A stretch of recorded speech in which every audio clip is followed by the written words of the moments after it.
dua sikutnya, jadi begini, sampai dari lambungnya. Jadi ini lambung ini. Kalau di kitab Fathul Qorib, ala jambihi utawa ayyarfa'u batnahu ala fakhidaihi. Jadi begini. Ya, ketika anjambi dari lambungnya ya, laki-laki takbir dibuka. Kalau perempuan ketika takbir ya, kalau perempuan itu ketika takbir yaitu merapatkan. Ya, ketika takbir itu merapatkan.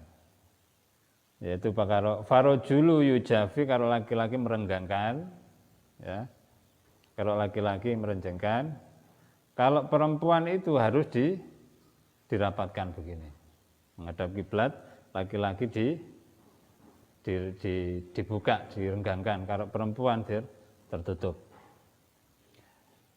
Selanjutnya yaitu wayajharu fi maudhi'il jahri, wayajharu lan banterno fi maudhi'il jahri ing dalem panggonan kang swara kang banter, utawa mengeraskan di dalam suara. Kalau orang laki-laki takbir keras enggak apa-apa. Allahu Akbar. Ya. Wayajharu fi maudhi'il jahri wa tuqaddama bayanuhu fi maudhi'i, utawa wis dijelasne di dalam tempatnya, utawa penjelasan sing dalam fikih ketika sholat orang laki-laki itu mengeraskan suaranya Allahu Akbar, itu makmum juga dekat.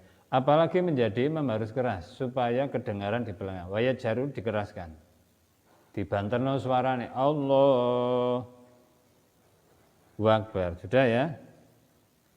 Jadi dikeraskan.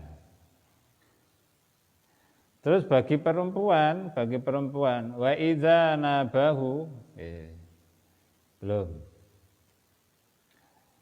Wa idza nabahu ay asabahu, dan ketika menimpa di dalam salat syai'un, sesuatu fi salat, di dalam salat, sabaha, dan mengucapkan tasbih. Kalau ada orang laki-laki tahu imamnya sholat, maka yang dibaca subhanallah, fayaqulu subhanallah because didikri dengan tujuan dikir. Jadi ketika kita ada imam yang lupa itu membaca orang laki-laki subhanallah, tujuannya bukan mengingatkan, because didikri yaitu dengan tujuan berzikir. Ada imam ketika seharusnya rukuk kok langsung sujud, itu orang laki-laki fayaqulu subhanallah, gitu ya. Because didikri fakot, jadi dengan tujuan dzikir saja, tidak boleh dengan tujuan mengingatkan. Kalau mengingatkan itu nanti sholatnya batal. Yaitu diterang di sini because didikri fakot, dengan tujuan dzikir saja. Kalau dzikir subhanallah berarti imamnya itu lupa, gitu aja. Au ma'al i'lami au atlaqa lam tabtul, yaitu atau memberitahu dalam masalah sholat ya, itu memberitahukan di dalam perkara sholat, membaca subhanallah itu kan memberitahukan imam, tapi tujuannya ketika membaca subhanallah itu zikir. Subhanallah bagi laki-laki.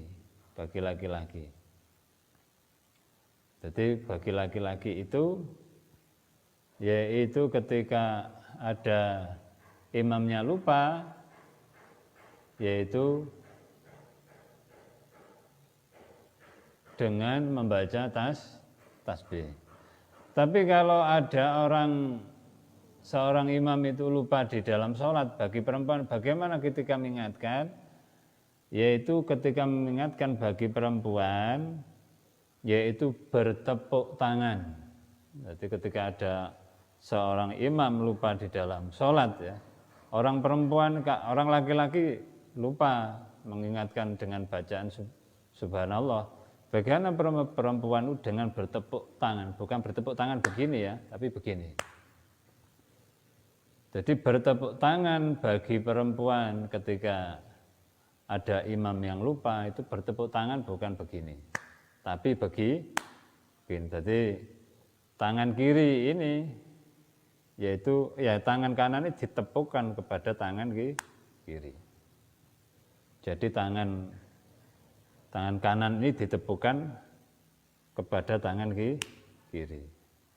Jadi kalau orang laki-laki ada seorang imam lupa, subhanallah, kalau orang perempuan bertepuk tangan begini, bukan begini.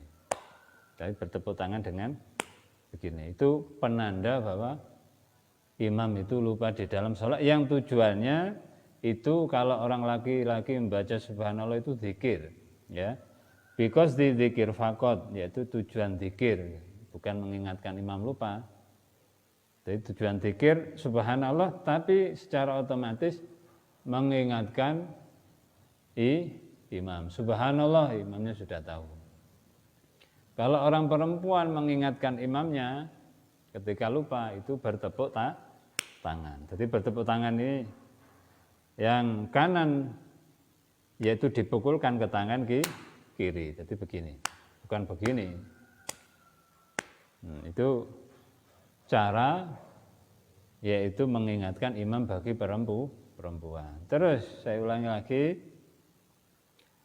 dari awal ketika kita setelah iqamah, ya, Allahu Akbar, asyhadu an la ilaha illallah, asyhadu anna Muhammadar Rasulullah, hayya 'alas shalah, hayya 'alal falah, qad qamatis shalah, Allahu Akbar, la ilaha illallah. Sudah, ya. Yaitu kita sama menjadi imam ini. Kita maju ke tempat imam. Itu kita berdirinya tegap, lurus, tenang, ibaratnya santai, tidak boleh tergesa-gesa. Terus semua beban pikiran yang ada dalam diri kita, masalah dunia, hutang, masalah dagang, masalah kita mempunyai binatang atau belum makan dan lain-lain, itu harus dihilangkan semua. Setelah berdiri, itu menurut Imam Ghazali dalam kitab Bidayatul Hidayah, diharuskan membaca surah An-Nas, Qul a'udzu birabbin nas, malikin nas, ilahin nas, min syarril waswasil khannas, alladzi yuwaswisu fi sudurin nas minal jinnati wan nas. Itu dengan tujuan supaya setan tidak menggoda dalam sholat kita.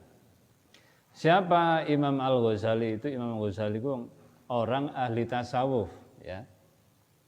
Bahwa Imam Ghazali itu ulama ahli tasawuf, yaitu menggabungkan ilmu syariat dengan ilmu tasawuf, itu sempurna. Jadi ketika sampeyan sholat, berdiri sebelum berniat, ya, itu berdiri tegap, dihilangkan pikiran yang berbau dunia seperti pikiran jualan, pikiran kita kehilangan sandal, kehilangan uang, itu dihilangkan. Ketika sholat seolah-olah kita ini harus dikusukan karena kita ini sedang menghadap kepada Allah, bukan menghadap kepada manusia. Jadi orang sholat itu kita menghadap kepada Allah. Bahwa kita sholat itu sedang menghadap kepada Allah. Kita harus, pikiran kita harus bersih, hati kita harus bersih, kita harus bertawadhu, kita harus mengakui bahwa kita ini lemah, bahwa kita ini seorang yang bodoh, mengakui pan manusia itu wong bodoh, wong gak iso apa-apa, sing pinter itu Gusti Allah. Jadi ilmunya manusia meskipun dia itu pintar, meskipun dia itu hafal hadis, hafal Al-Quran, hafal ilmu tafsir dan lain-lainnya, itu semuanya masih tidak ada apa-apa dibanding ilmunya Allah. Jadi kalau kita punya ilmu, itu harus mengakui bahwa ilmu itu yang memberikan Allah.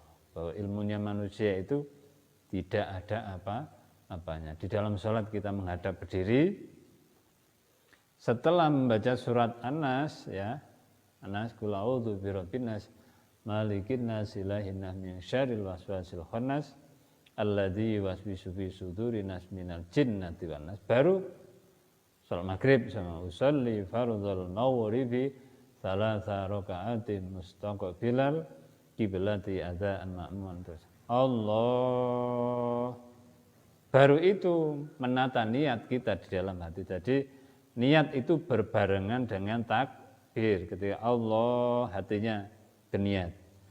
Ya, usolli fardhal maghribi thalatha.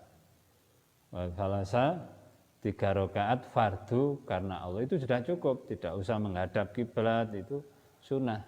Sudah tahu kalau kita meskipun tidak disebutkan mustaqbilan kiblat, itu sudah tahu kalau sholat itu menghadap kiblat. Jadi niat itu mahalu fil qalb, bahwa niat itu tempatnya di dalam hati. Ketika kita usolli fardhul maghribi, itu namanya at-talaffudu niat, melafadzkan niat. Ya. Saya ulangi lagi, ketika kita takbir Allah, itu niat di dalam hati, bukan di mulut. Bahwa tempatnya niat, mahalun niyatu fi qalbi, tempatnya niat itu di dalam hati. Kalau kita mau ngaji, mau mondok, niat kamu untuk apa mondok? Niatku supaya pinter. Niat itu bukan di mulut, tapi niat itu di dalam hati. Kalau kita mau bersedekah, ya, marilah kita niati dengan niat yang baik karena Allah. Jadi niat itu bukan dengan ucapan, niat itu di dalam hati, yaitu dimasukkan ke dalam hati, diresapi, ditata di dalam hati. Jadi kalau ada orang ketika sholat usolli fardhul maghribi, itu namanya bukan niat, itu namanya at-talaffudu niat, melafadzkan niat atau mengejah niat. Ya, talaffudu itu artinya itu mengejah Arabnya niat gitu. At-talaffuz, jadi niat itu di dalam ketika usolli fardhul maghribi sampai akhir Allah, itu sebelum bar itu ditata. Allah, niat ingsun sholat maghrib 3 rakaat karena Allah Ta'ala, Allahu Akbar, itu niat di dalam hati. Jadi niat itu tempatnya di dalam hati, jangan sampai salah. Ketika ada seseorang memperingatkan kepada orang yang mengaji, monggo ditoto niate, nggih kula toto niate, bukan di mulut, nggih kula toto niate. Jadi niat itu tempatnya di dalam hati. Jadi semua ibadah itu harus dimulai, ditata dengan niat baik. Karena semua amal itu diterima oleh Allah karena niat baik. Kalau kita niatnya cuma niat melok-melok, berarti wong ngaji enggak oleh ganjaran. Sampama ana wong di budal golek ilmu nang pondok, niate mek melok kancane ya gak oleh ganjaran. Dadi wong mondok iku diniati golek ilmu supaya oleh ilmu sing manfaat, supaya diparingi selamat dunya akhirat. Tapi saumpama sebalike ana wong budal mondok karena kepengin oleh ijazah, anak iku pinter, dadi wong sing terkenal, dadi ustad, dadi wong sing iso ceramah ngalor itu, berarti iku niate karena dunya ora oleh ganjaran. Dadi niat ngaji, niat diniati lillahi taala. Wis niat karena Gusti Allah. Sampun ngaji niat ngilangi kebodohan. Sampun ngaji niat ngilangi barang sing elek. Berarti kebodohan dadi apik, ibadah dadi sae karena Gusti Allah. Mau ditangani. Kamu belajar ngaji untuk apa? Supaya pintar, jadi terkenal. Itu niatnya salah. Tidak mendapat pahala. Jadi niat itu niat yang tulus, yang ikhlas, yang tujuannya untuk kepada Allah, yaitu yang ilmu itu diamalkan, yang tujuannya kita itu yaitu untuk mendapatkan ridho Allah dari situ. Jadi kembali lagi kepada berdiri. Jadi ketika qomat itu ketika tegak berdiri, ya biasanya kan ada setelah qomat ya. Allahu Akbar, asyhadu an la ilaha illallah, asyhadu anna Muhammadar Rasulullah, hayya 'alas shalah, hayya 'alal falah, qad qamatis shalah, Allahu Akbar, la ilaha illallah. Biasanya ada imam baca la ilaha illallah Muhammadur Rasulullah sallallahu alaihi. Ada yang baca asyhadu alla ilaha illallah. Enggak apa-apa. Setelah la ilaha illallah, ada yang satunya membaca Allahumma sholli ala sayyidina Muhammad wa ala ali sayyidina, baru mengucapkan lafaz niat. Ada yang satunya asyhadu alla ilaha illallah, asyhadu anna, itu bagus, enggak apa-apa. Setelah qomat Allahu akbar, la ilaha illallah. Yang imam maju ke depan, la ilaha illallah Muhammadur Rasulullah sallallahu alaihi. Sawu sufufakum. Luluskan sopnya, itu enggak apa-apa baca syahadat. Ada yang lagi setelah qomat Allahu akbar, ya akhir qomat la ilaha illallah, tidak baca syahadat, cuma baca salat Allahumma sholli ala sayyidina Muhammad wa ala ali sayyidina. Boleh. Setelah itu baca An-Nas, niat takbir. Jadi ketika takbir harus menghadap kiblat.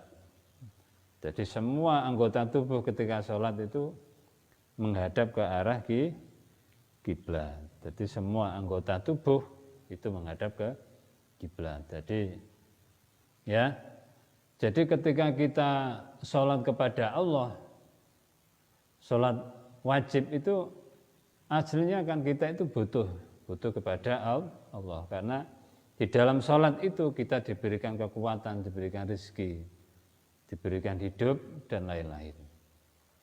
Maka perlu diketahui bahwa kita ini mempunyai nomor telepon kepada Allah, ya, nomor telepon yang abadi sampai yaumil qiyamah. Berapa nomor telepon kita? Nomor 1. Nomornya berapa? Nomor telepon kepada Allah, nomor HP untuk menghubungi Allah 1, 2, 4, ya, 2, 4, 3, 4. Itu nomor yang hakiki. Nomor ketika kita mempunyai HP, nomor HP yang berhubungan kepada Allah, itu nomor yang hakikat, nomor yang sempurna, yaitu nomor kita kepada Allah ketika mengebel, ya, berhubungan, itu nomornya 2, 4, ya, 2, 4, 3, 4. Itu nomor ketika kita berhubungan kepada Allah. Nomor HP untuk kepada Allah, yaitu 2 sholat subuh, 4 sholat duhur, 4 lagi sholat asar, terus 3 sholat maghrib, 4 sholat isya. Itu adalah nomor yang harus disimpan untuk manusia hidup di dunia. Jadi nomor yang tidak perlu beli tapi mendapatkan pahala. Jadi 2, 4, 3, 4. 2 sholat subuh, 2 sholat duhur, 2 sholat asar, yaitu 2 sholat maghrib dan 2 sholat isya. Ya, saya kira perlu dihafal, ya, itu sangat penting. Saya kira dari sini semoga pertemuan kita ini mendapatkan ilmu yang bermanfaat, ilmu yang barokah, sehingga bisa kita amalkan dalam sehari-hari dan bisa kita contohkan, kita praktekkan dalam setiap ibadah kita. Semoga dalam pertemuan ini kita mendapatkan ilmu yang bermanfaat fi dini wa dunya wal akhirah. Wa khususan fi jami hajatin wa hajatib. Syaulillahi lahumul Fatihah.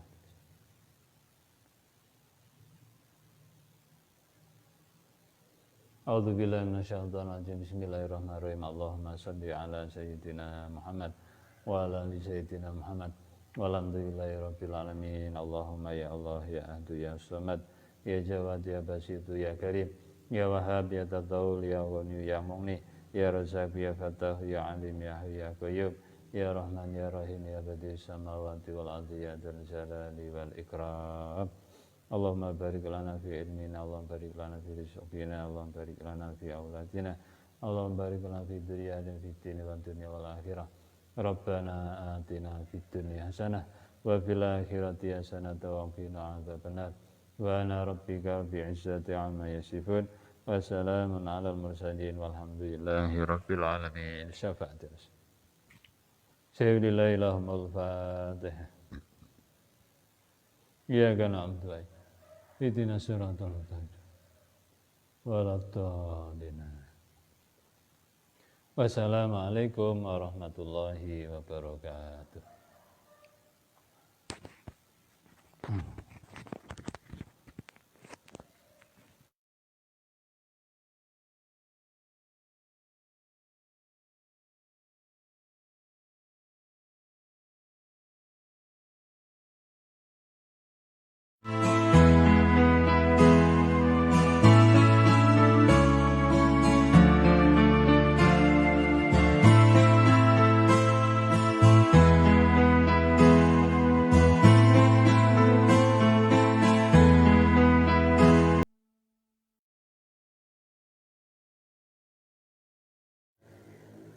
Yang manfaatnya semoga harapan dengan baca suratul Al-Fatihah kita semua diberikan ilmu yang bermanfaat, diberikan ilmu yang barokah sehingga bisa bermanfaat untuk pribadi masing-masing dan untuk saya sendiri dan bisa manfaat untuk umumnya untuk semua orang, yaitu manfaat fid dini wa dunya wal akhirah, yaitu manfaat di dunia maupun di akhirat kelak. Ila hadratin Nabi Mustafa Muhammadin sallallahu alaihi wasallam wa ala alihi wa azwaji wa auladi wa dzurriyyati syai'unillahi lahumul fatihah. Iyyaka na'budu wa iyyaka nasta'in. Siratal ladzina Sumaila hadrati Abu Bakar Umar Utsman wa Ali wa Susan bayi Hashim Asy'ari wa Susan bayi Yusuf Asy'ari wa Susan bayi Yatim Matlab wa Susan bayi Tijani Jari wa Susan bayi Mustaqim wa Susan bayi Abdul Jam Mustaqim wa Susan Nabi Islam Sayyidillah lahumul Fatihah. Iyyaka na'budu wa iyyaka nasta'in. Siratal ladzina liridai ta'ala al-Fatihah. Iyyaka na'budu wa iyyaka nasta'in. Waladdallin.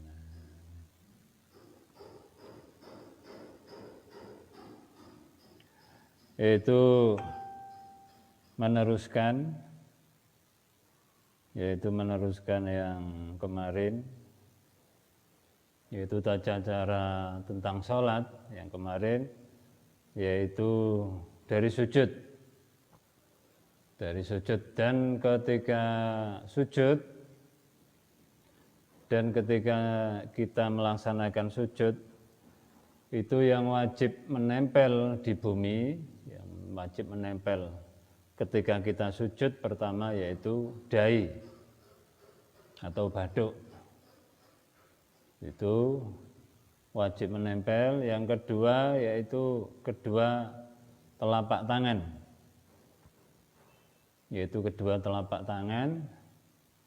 yang ketiga yaitu lutut kaki, yaitu kedua lutut kaki itu wajib menempel. Yang keempat yaitu ujung jari kaki, maksudnya yaitu jemari ujung kaki, jadi begini dibekuk, begini, itu wajib. Jadi tidak boleh ketika sujud kita ini menggantung kakinya ke atas ya. Jadi ketika sujud kaki ini tidak dibekuk tapi dinaikkan ke atas. Ya, dinaikkan ke atas. Jadi kaki ini harus membekuk ya, jempol kaki ya. Itu harus membekuk ujung jari kaki, berarti kan jempol kaki itu membekuk begini. Jadi agak miring begini. Ini jempol kaki ya. Ini kaki ini begini. Kedua kaki ini dibekuk menghadap kiblat. Jadi semua ketika sujud itu kaki ini menghadap kiblat. Ketika sujud ini dibekuk kedua kaki dibekuk ini, yaitu ujung jari kaki. Itu wajib menempel. Kalau ketika sujud tidak ditempelkan kedua jari kaki ini, maka sholatnya tidak sah. Maka sholatnya tidak sah. Jadi tidak boleh diangkat, tapi dibekuk menempel ke bumi. Kalau orang laki-laki, saya ulangi lagi yang kemarin, kalau orang laki-laki yaitu merapatkan ketika sujud, kaki laki-laki ini harus dirapatkan agak begini. Ketika sujud ya, kaki belakang membekuk, iya merapat, agak membenggang, agak diperlebar. Bukan ditempelkan, bukan, agak dibuka gini. Jadi kaki ini kan begini ya, dibuka. Ini laki-laki. Jadi kedua kaki ini agak direnggangkan. Ya. Kalau perempuan ketika sujud kakinya tetap yaitu membengkuk kaki begini dan agak dirapatkan begini. Agak dirapatkan ini kaki ini.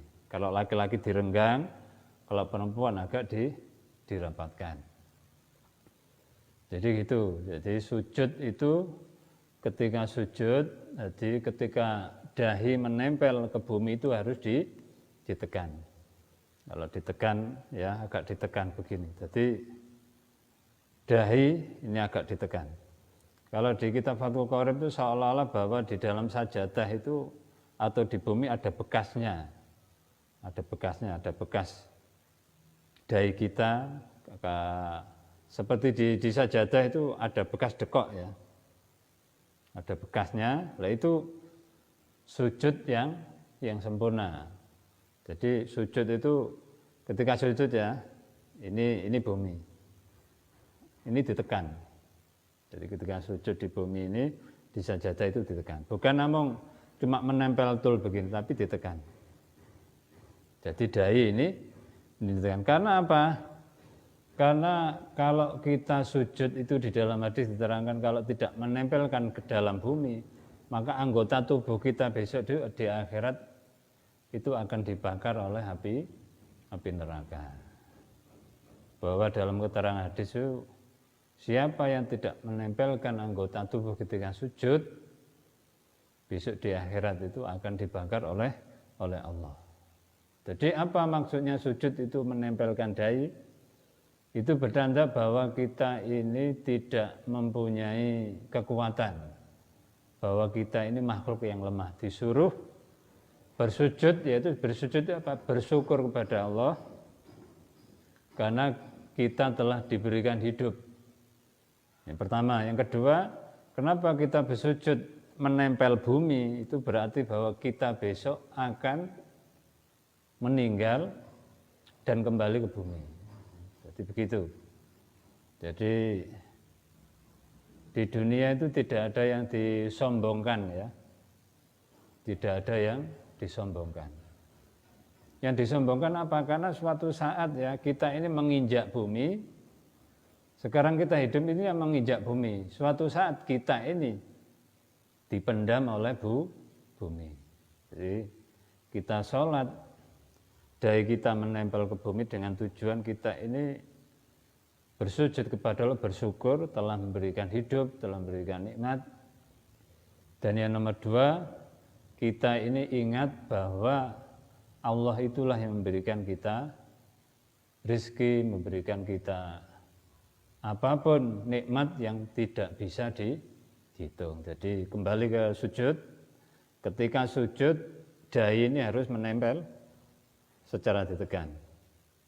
Ya, jadi hidung itu disunahkan harus menempel. Hidung ini hukumnya sunnah harus menempel. Jadi hidung itu hukumnya sunnah harus meskipun hidung itu tidak menempel, sholatnya tetap sah. Tapi diharuskan hidung ini menempel ke bumi. Jadi dahi hidung ini menempel. Tapi yang wajib itu tadi saya sebutkan dahi, kedua telapak tangan, setelah itu sikut kaki sama ujung jari kaki itu wajib. Jadi yang wajib menempel ke bumi ketika sholat yaitu dahi, kedua telapak tangan, yaitu kedua sikut kaki, dan kedua ujung telapak kaki. Jadi begini ketika sujud itu ditekuk, itu wajib. Ya. Jadi hidung itu disunahkan menempel ketika sujud. Ketika sujud ya biasanya kan ada ketika sujud itu dahi menempel, hidungnya agak ke atas. Agak diangkat ke atas. Ini lebih baik ini hidungnya menempel ke bumi. Ini sunnah ini. Jadi begitu. Jadi sujud itu harus diperhatikan ketika kita kalau di masalah dahi sudah terbiasa kita menempel di bumi. Kebanyakan yang ketika kita sujud itu kebanyakan yang tidak menempel itu ujung jari kaki. Ya, ada yang mengangkat begini. Setelah mengangkat sujud terus berdiri biasanya begitu. Setelah mengangkat kaki ketika sujud terus berdiri duduk.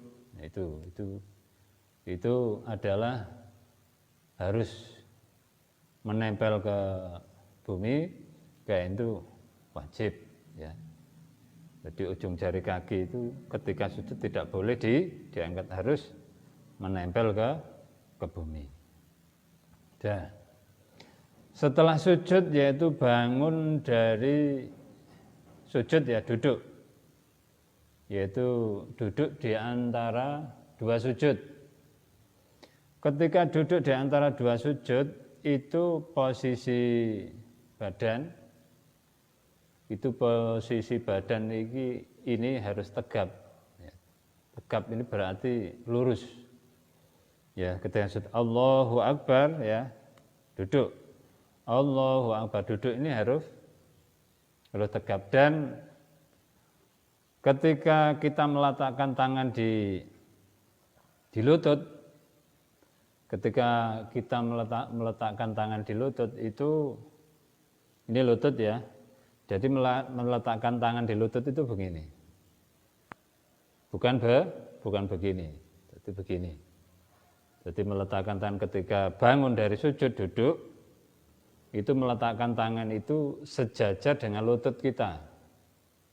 Jadi meletakkan kedua tangan itu ketika duduk itu sejajar dengan lutut, sejajar. Jadi ini lutut ya, ini tangannya sejajar.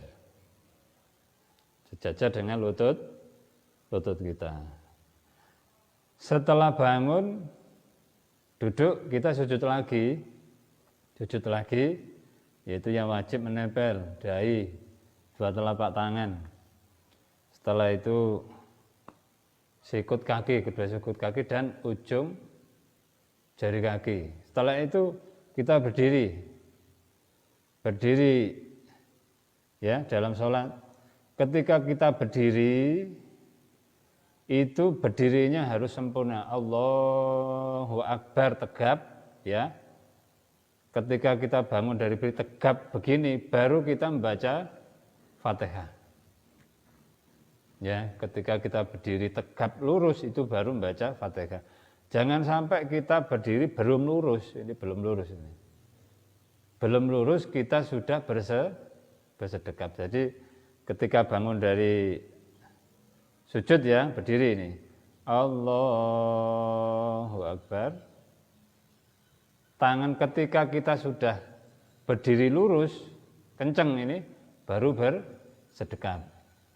Jangan sampai kita belum berdiri lurus, masih belum kencang, ya, masih belum lurus begini.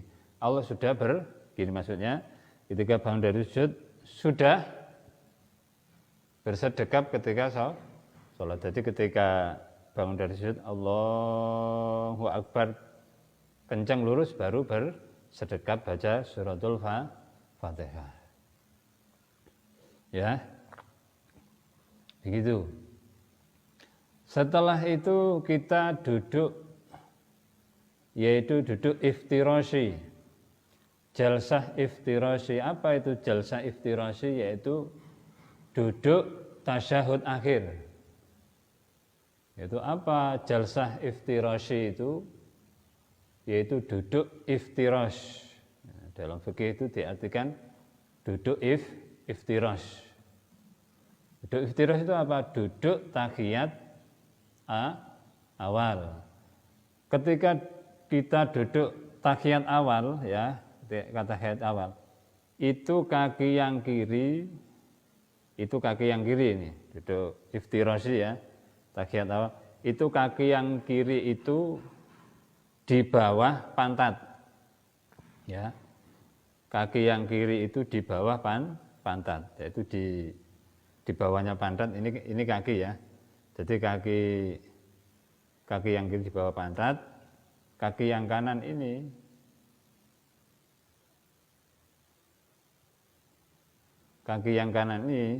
kakinya dibekuk.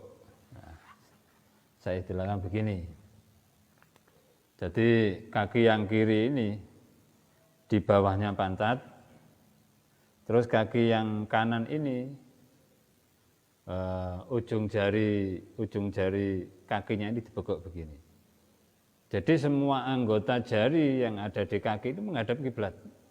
Gini ya, menghadap kiblat. Dan yang kiri juga begitu, yang kiri juga menghadap kiblat. Ini kan miring gini ya. Ini kaki ini. Ya, ini pantat. Kan di bawahnya Pak. Jadi kaki itu miringnya begini. Jadi kaki itu miringnya mengarah ke kiblat. Yang kaki kanannya dibengkok begini. Ya, dibengkok juga menghadap kiblat. Jadi namanya jalsah iftirashi atau duduk iftirash, duduk tahiyat awal. Yaitu duduk tahiyat awal. Jadi perlu diperhatikan dari itu, duduk iftirash itu ya. Ada yang duduk iftirash itu kakinya tidak dibekuk. Ada yang duduk iftirash itu kakinya tidak, semuanya itu yang satunya di bawah pantat, yaitu menyangga pantat yang kiri itu ya. Terus yang kaki kanan ini tidak dibekuk, tidak dibekuk begini, sama begini tidak dibekuk. Itu yang lebih baik duduk iftirash itu kaki yang kiri itu di bawah pantat, kaki yang kanan itu menyangga ya, menyangga pantat itu dengan begini. Kaki yang kiri itu di bawah pantat, jadi miring, ini pantat ya. Jadi kakinya miring begini, menghadap pantat, ini pantat ya, di bawahnya. Kaki yang kanan ini, kaki yang kanan dibekuk menyangga pantat. Jadi begini menyangga pantat. Itu namanya jalsah iftirashi atau duduk iftirash. Atau dinamakan jalsah iftirashi atau duduk iftirash. Ya, duduk iftirash. Terus ada lagi jalsah tawarruk. Ada lagi jalsah tawarruk. Jalsah itu duduk, tawarruk itu yang akhir. Jadi jalsah tawarruk itu duduk, yaitu tahiyat akhir. Jalsah tawarruk yaitu duduk tahiyat akhir atau duduk tawarruk namanya. Ya, duduk tawarruk ini namanya duduk tahiyat akhir. Ini kaki yang kiri ya, kaki yang kiri itu miring. Ini pantat ini ya, ini pantat. Jadi kaki yang kiri itu diiringkan ke kaki yang kanan ya. Kaki ini membelok ke kiblat. Ya, ini kaki kiri, di bawahnya pantat. Ini kaki ini ketika di atasnya di atasnya di bawahnya kaki kanan, ini kaki ini membelok menghadap ke kiblat, dan kaki kanan ini ujung jari kaki ini dibekuk, jadi miring ya. Jadi kaki kiri dibekuk mengarah ke atasnya kaki kanan dan dihadapkan ke kiblat, dan kaki kanan dibekuk begini menghadap ke kiblat, itu namanya jalsah tawarruk atau namanya duduk tawarruk atau tahiyat akhir. Ya. Ketika duduk itu miring, jadi kaki kiri dimasukkan atau di bawahnya kaki kanan. Ya, ini miring. Jadi kaki ini diiringkan ke kiblat, menghadap kiblat. Yang kaki kanannya ini, yaitu yang kaki kanannya ini membekuk ujung jari kaki jempol, ya istilahnya membekuk jari jempol. Itu perlu dipraktekkan ya itu. Jadi begitu. Duduk iftirasi sama jalsah iftirasi sama jalsah tawarruk. Kalau jalsah tawarruk duduk jalsah iftirasi atau duduk iftiras itu tahiyat awal. Kalau jalsah tawarruk, ya jalsah tawarruk duduk tahiyat akhir. Jadi tidak sama dulunya ya. Duduk jalsah iftirasi, duduk tahiyat awal, itu kaki kiri di bawahnya pantat dan kaki yang kanan menyangga pantat. Jadi begini. Ya.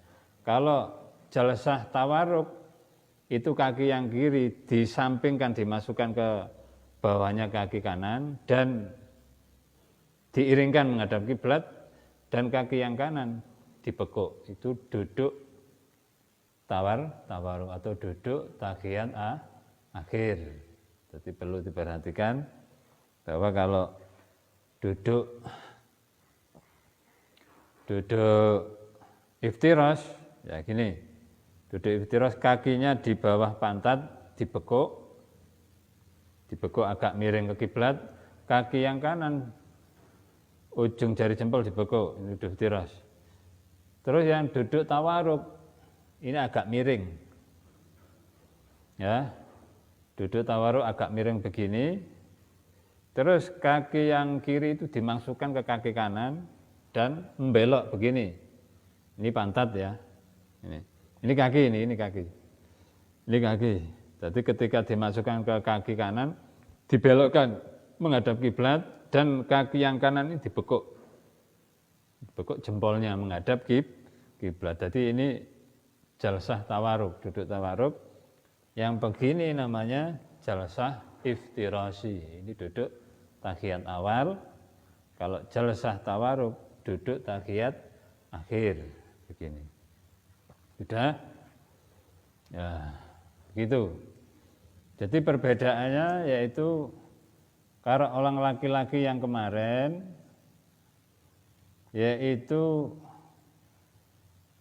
ketika takbir itu mengangkat tangan, ya saya ulangi lagi, ketika takbir mengangkat tangan, yaitu yarfa'u mirfaqaini ala jambi utawa atau mengangkat kedua sikutnya, jadi begini sampai dari lambungnya. Jadi ini lambung ini, kalau di kitab Fathul Qorib ala jambihi utawa ayyarfa'u batnahu ala fakhidaihi.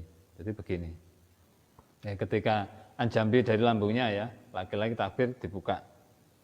Kalau perempuan ketika takbir ya, kalau perempuan itu ketika takbir yaitu merapatkan. Ya, ketika takbir itu merapatkan. Yaitu kalau farojulu yujafi, kalau laki-laki merenggangkan ya. Kalau laki-laki merenggangkan, kalau perempuan itu harus dirapatkan begini. Menghadap kiblat, laki-laki dibuka, direnggangkan. Kalau perempuan tertutup. Selanjutnya yaitu wayajharu fi maudhi'il jahri. Wayajharu lan banterno fi maudhi'il jahri ing dalam panggonan kang swara kang banter. Utawa mengeraskan di dalam suara. Kalau orang laki-laki takbir keras enggak apa-apa. Allahu Akbar. Ya. Wa yajharu fi maudhi'il jahri wa tuqaddama bayanuhu fi maudhi'i, utawa wis dijelas ini di dalam tempatnya utawa penjelasan sing dalam fikih, ketika sholat orang laki-laki itu mengeraskan suaranya Allahu Akbar, itu makmum juga dekat. Apalagi menjadi imam harus keras supaya kedengaran di belakang. Waya jaru dikeraskan, dibanterno suaranya Allahu Akbar, sudah ya. Jadi dikeraskan. Terus bagi perempuan wa idza nabahu belum. Wa idza nabahu ay asabahu, dan ketika menimpa di dalam salat syai'un sesuatu fi salat di dalam salat sabaha dan mengucapkan tasbih. Kalau ada orang laki-laki tahu imamnya salat, maka yang dibaca subhanallah. Fayaqulu subhanallah because didikri dengan tujuan dikir. Jadi ketika kita ada imam yang lupa itu membaca orang laki-laki subhanallah, tujuannya bukan mengingatkan, because didikri yaitu dengan tujuan berzikir. Ada imam ketika seharusnya rukuk kok langsung sujud, itu orang laki-laki fayaqulu subhanallah, gitu ya. Because didikri fakot, jadi dengan tujuan dikir saja, tidak boleh dengan tujuan mengingatkan. Kalau mengingatkan itu nanti sholatnya batal. Yaitu diterang di sini because didikri fakot, dengan tujuan dikir saja. Kalau dikir subhanallah berarti imamnya itu lupa, gitu aja. Au ma'al i'lami au atlaqa lam tabtul, yaitu atau memberitahu dalam masalah sholat ya, itu memberitahukan di dalam perkara sholat membaca subhanallah itu kan memberitahukan imam, tapi tujuannya ketika membaca subhanallah itu zikir subhanallah bagi laki-laki, bagi laki-laki.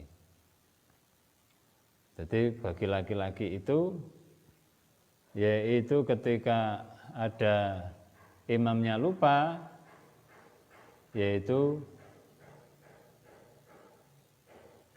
dengan membaca tasbih.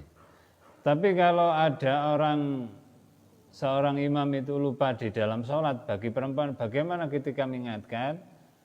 Yaitu ketika mengingatkan bagi perempuan, yaitu bertepuk tangan.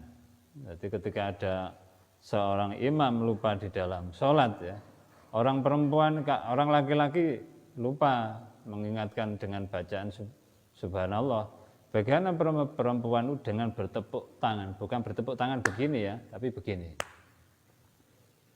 Jadi bertepuk tangan bagi perempuan ketika ada imam yang lupa itu bertepuk tangan bukan begini, tapi begini. Jadi tangan kiri ini, yaitu ya tangan kanan ini ditepukkan kepada tangan kiri. Jadi tangan kanan ini ditepukkan kepada tangan kiri. Jadi kalau orang laki-laki ada seorang imam lupa subhanallah, kalau orang perempuan bertepuk tangan begini, bukan begini. Tapi bertepuk tangan dengan begini. Itu penanda bahwa imam itu lupa di dalam sholat, yang tujuannya itu kalau orang laki-laki membaca subhanallah itu zikir ya, because di zikir fakot, yaitu tujuan zikir, bukan mengingatkan imam lupa.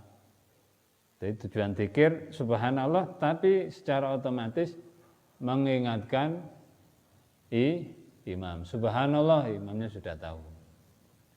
Kalau orang perempuan mengingatkan imamnya ketika lupa itu bertepuk tangan. Jadi bertepuk tangan ini yang kanan yaitu dipukulkan ke tangan kiri. Jadi begini, bukan begini.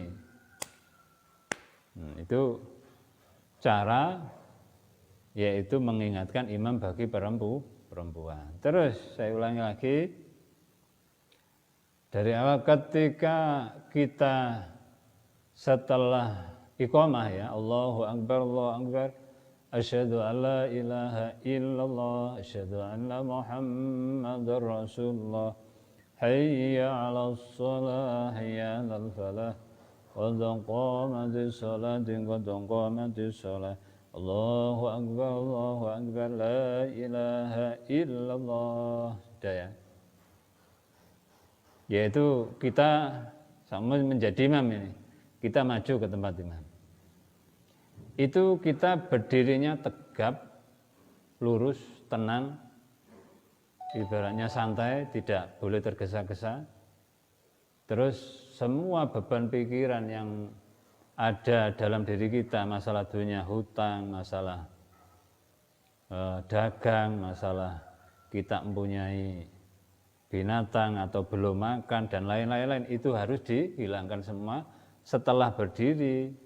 Itu menurut Imam Ghazali dalam kitab Bidayatul Hidayah diharuskan membaca surah An-Nas, Qul a'udzu birabbin nas, malikin nas, ilahin nas, min syarril waswasil khannas, alladzi yuwaswisu fi sudurin nas minal jinnati wan nas. Itu dengan tujuan supaya setan tidak menggoda dalam sholat kita. Siapa Imam Al-Ghazali itu? Imam Al-Ghazali itu orang ahli tasawuf ya. Bahwa Imam Ghazali itu ulama ahli tasawuf, yaitu menggabungkan ilmu syariat dengan ilmu tasawuf, itu sempurna. Jadi ketika sampeyan sholat berdiri sebelum berniat ya, itu berdiri tegap, dihilangkan pikiran yang berbau dunia seperti pikiran jualan, pikiran kita kehilangan sandal, kehilangan uang, itu dihilangkan. Ketika sholat seolah-olah kita ini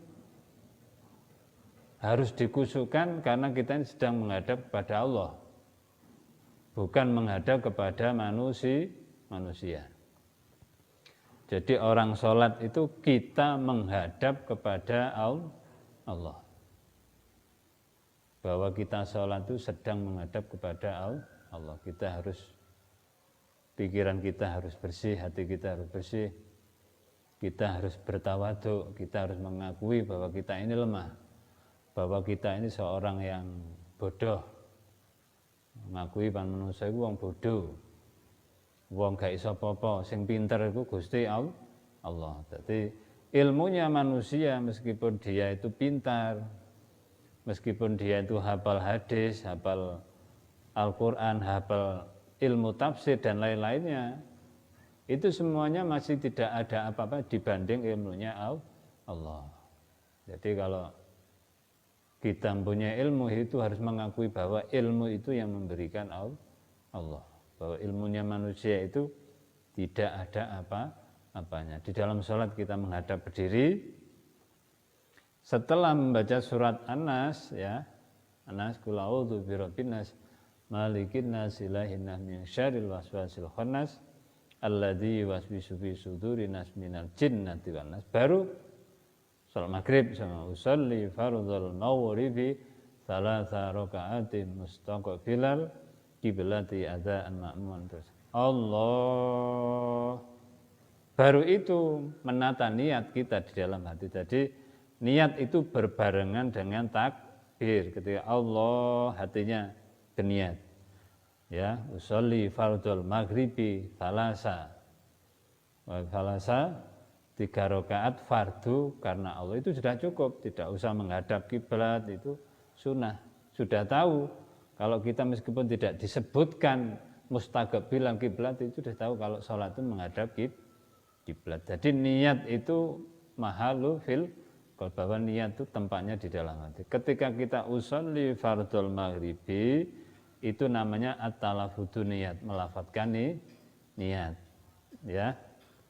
Saya ulangi lagi, ketika kita takbir Allah, itu niat di dalam hati, bukan di mulut. Bahwa tempatnya niat, mahalun niyatu fi qalbi, tempatnya niat itu di dalam hati. Kalau kita mau ngaji, mau mondok, niat kamu untuk apa mondok? Niatku supaya pinter. Niat itu bukan di mulut, tapi niat itu di dalam hati. Kalau kita mau bersedekah. Oh, ya. Marilah kita niati dengan niat yang baik karena Allah. Jadi niat itu bukan dengan ucapan. Niat itu di dalam hati, yaitu dimasukkan ke dalam hati, diresapi, ditata di dalam hati. Jadi kalau ada orang ketika sholat usolli fardhul maghribi, itu namanya bukan niat. Itu namanya at-talaffudu niat, melafatkan niat atau mengejah niat. Ya, talaffudu itu artinya itu mengejah Arabnya niat gitu. At-talaffuz, jadi niat itu di dalam ketika usolli fardhul maghribi sampai akhir Allah itu sebelum Allah sebelum bar itu ditata Allah niat ingsun sholat maghrib 3 rakaat karena Allah Ta'ala Allahu Akbar, itu niat di dalam hati. Jadi niat itu tempatnya di dalam hati, jangan sampai salah. Ketika ada seseorang memperingatkan kepada orang yang mengaji, monggo ditoto niate, nggih kula toto niate, bukan di mulut. Nggih kula toto niate. Jadi niat itu tempatnya di dalam hati. Jadi semua ibadah itu harus dimulai, ditata dengan niat baik. Karena semua amal itu diterima oleh Allah karena niat baik. Kalau kita niatnya cuma niat melok-melok, berarti wong ngaji enggak oleh ganjaran. Sampama ana wong di budal golek ilmu nang pondok, niate mek melok kancane ya gak oleh ganjaran. Dadi wong mondok iku diniati golek ilmu supaya oleh ilmu sing manfaat, supaya diparingi slamet donya akhirat. Tapi umpama sebalike ana wong budal mondok karena kepengin oleh ijazah, anak iku pinter, dadi wong sing terkenal, dadi ustad, dadi wong sing iso ceramah ngalor itu, berarti iku niate karena dunya ora oleh ganjaran. Dadi niat ngaji, niat apa diniati lillahi taala. Wis niat karena Gusti Allah. Sampun ngaji niat ngilangi kebodohan. Sampun ngaji niat ngilangi barang sing elek. Berarti kebodohan dadi apik, ibadah dadi sae karena Gusti Allah. Jamaah, ditangani. Kamu belajar ngaji untuk apa? Supaya pintar, jadi terkenal. Itu niatnya salah. Tidak mendapat pahala. Jadi niat itu niat yang tulus, yang ikhlas, yang tujuannya untuk kepada Allah. Yaitu yang ilmu itu diamalkan, yang tujuannya kita itu yaitu untuk mendapatkan ridho Allah. Dari situ. Jadi kembali lagi kepada berdiri. Jadi ketika qomat itu ketika tegak berdiri, ya biasanya kan ada setelah qomat ya, Allahu Akbar, asyhadu an la ilaha illallah, asyhadu anna Muhammadar Rasulullah, hayya 'alas shalah, hayya 'alal falah, qad qamatis shalah, Allahu Akbar, la ilaha illallah. Biasanya ada imam baca la ilaha illallah Muhammadur Rasulullah sallallahu alaihi. Ada yang baca asyhadu alla ilaha illallah. Enggak apa-apa. Setelah la ilaha illallah, ada yang satunya membaca Allahumma sholli ala sayyidina Muhammad wa ala ali sayyidina, baru mengucapkan lafaz niat usolli. Ada yang satunya asyhadu alla ilaha illallah, asyhadu anna, itu bagus, enggak apa-apa. Setelah qomat Allahu Akbar, la ilaha illallah. Yang imam maju ke depan, la ilaha illallah Muhammadur Rasulullah sallallahu alaihi. Sawu sufufakum. Luluskan sopnya, itu enggak apa-apa baca syahadat. Ada yang lagi setelah qomat Allahu Akbar, ya akhir qomat la ilaha illallah, tidak baca syahadat, cuma baca salat Allahumma sholli ala sayyidina Muhammad wa ala ali sayyidina. Boleh. Setelah itu baca An-Nas, niat takbir. Jadi ketika takbir harus menghadap kiblat. Jadi semua anggota tubuh ketika sholat itu menghadap ke arah kiblat. Jadi semua anggota tubuh itu menghadap ke kiblat. Jadi ya, jadi ketika kita sholat kepada Allah, sholat wajib itu aslinya kan kita itu butuh kepada Allah, karena di dalam sholat itu kita diberikan kekuatan, diberikan rezeki, diberikan hidup dan lain-lain. Maka perlu diketahui bahwa kita ini mempunyai nomor telepon kepada Allah, ya, nomor telepon yang abadi sampai yaumil qiyamah. Berapa nomor telepon kita? Nomor 1. Nomornya berapa? Nomor telepon kepada Allah, nomor HP untuk menghubungi Allah 1, 2, 4, ya, 2, 4, 4. Itu nomor yang hakiki. Nomor ketika kita mempunyai HP, nomor HP yang berhubungan kepada Allah, itu nomor yang hakikat, nomor yang sempurna, yaitu nomor kita kepada Allah ketika mengebel, ya, berhubungan, itu nomornya 2, 4, 4, ya, 2, 4, 4, 3, 4. Itu nomor ketika kita berhubungan kepada Allah. Nomor HP untuk kepada Allah, yaitu 2 sholat subuh, 4 sholat duhur, 4 lagi sholat asar, terus 3 sholat maghrib, 4 sholat isya. Itu adalah nomor yang harus disimpan untuk manusia hidup di dunia. Jadi nomor yang tidak perlu beli tapi mendapatkan pahala. Jadi 2, 4, 3, 4. 2 sholat subuh, 2 sholat duhur, 2 sholat asar, yaitu 2 sholat maghrib dan 2 sholat isya. Ya, saya kira perlu dihafal, ya, itu sangat penting. Saya kira dari sini semoga pertemuan kita ini mendapatkan ilmu yang bermanfaat, ilmu yang barokah, sehingga bisa kita amalkan dalam sehari-hari dan bisa kita contohkan, kita praktekkan dalam setiap ibadah kita. Semoga dalam pertemuan ini kita mendapatkan ilmu yang bermanfaat fid dini wad dunya wal akhirah. Wa khususan fi jami hajatin wa hajatib. Syaulillahi Fatihah.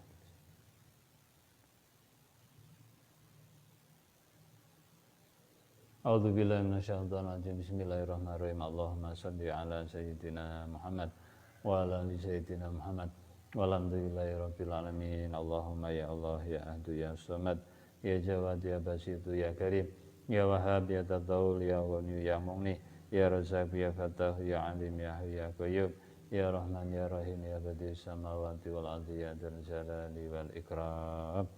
Allahumma barik lana fi ilmina, Allahumma barik lana fi rizqina, Allahumma barik lana fi auladina, Allahumma barik lana fi dunyana fi dini wa dunya wal akhirah. Rabbana atina fid dunya hasanah wa fil akhirati hasanah wa qina adzabannar. Wa ana rabbika rabbil izzati amma yasifun wa salamun alal mursalin walhamdulillahi rabbil alamin. Syafaat. Sayyidina Ilahumul Fatihah. في جمعيتنا